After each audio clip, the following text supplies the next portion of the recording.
রান্না হয়েছে বলো। এই যো ডিমের শাকের চচ্চড়ি হয়েছে রাতে। এই যো সেদ্ধ হয়েছে শিম আলু বেগুন ফেগুন দিয়ে সেদ্ধ। এই যো ধনে পাতা চাটনি। এই যো পুরুলি করে ডাঁটা দিয়ে। হ্যালো গাইস, আমি সৌরভ। আপনাদের সবাইকে আমার প্রথম ব্লগে স্বাগত। আমার রুমটা ছোট, খুব একটা বড় নয়। আমি এই রুমের মধ্যেই থাকি। এসব আমি কিছুই করিনি, সবই আমার মা বাবা করে দিয়েছে। আমার ইচ্ছা আমি আমার মা বাবাকে কিছু করে দেখাবো। এখানে আমার গোপু সোনা আছে।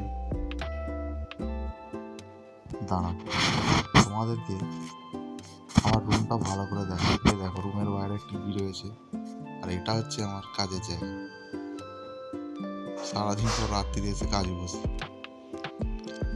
এই দেখো বন্ধুরা, আমার রুমটা ভালো করে দেখে নাও।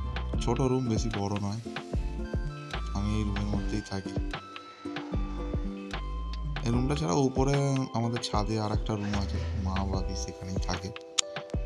আসলে মা খাবার জন্য আমাকে ডাকছিল। উপরে উপরে যাই, চলো দেখি।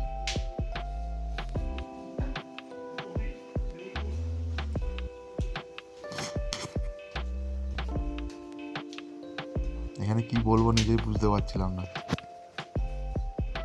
দাঁড়াও, এই দেখো মা কি রান্না করেছে। আজকে মঙ্গলবার, নিরামিষ। ফুরুলির তরকারি,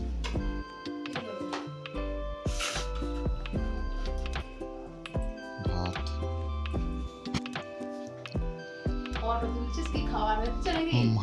মা বুঝতেই পারেনি আমি কি করছি। তারপর মাকে জিজ্ঞেস করলাম যে মা কি করবে না করবে, কি কি খাবার হয়েছে দেখাতে বলেছে।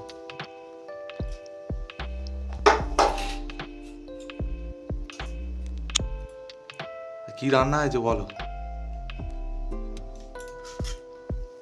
এই যো ডিমের শাকের চচ্চড়ি হয়েছে রাখি। এই যো সেদ্ধ হয়েছে শিম আলু বেগুন ফেগুন দিয়ে সেদ্ধ।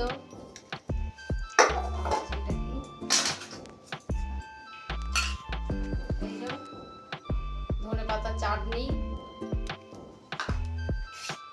এই যো পুরুলি করে ডাঁটা দিয়ে আলু দিয়ে আরে তরকারি। তোমাদের বাড়িতে আজ কার কি রান্না হয়েছে কমেন্টে জানিও কিন্তু।